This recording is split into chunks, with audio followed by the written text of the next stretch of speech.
ওটা কনে নিয়ে যায়? রমজান শুরু হয়েছে না, ওটা এবার বিদায় দিতে যাচ্ছি। 11 মাস তো বহুত জ্বালাইছে।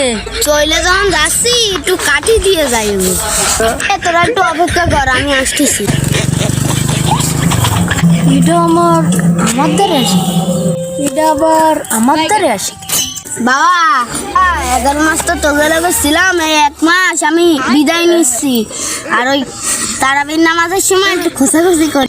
রোজার সময় পানি খেলে কিছু হয় না, গাছের আম নারকেল সব খাবি। হ্যাঁ, কিছু হয় না। তুই কোন সাইকেল আইছে দোকানে নিয়ে যাও। রমজান মাসে কোন শয়তান আইছে আমার দোকান দিচ্ছে। যা ওরে নিয়ে যা। 11 মাস পর্যন্ত তোদের লগে ছিলাম, তুই এখন এনাম করতেছিস। 1 মাস পরে এবার আমি আসতেছি, তখন তোর দেয়নি বানি। চল তোরা দুইজনই আমার লগে থাকবি। মানে কি? শোন মানে কি? শোন তোরে আমরা দুইজন বিদায় দিচ্ছি, আর তুই আমাদের শিষ্য বলি। ব্যাগটা দিয়ে চল যা।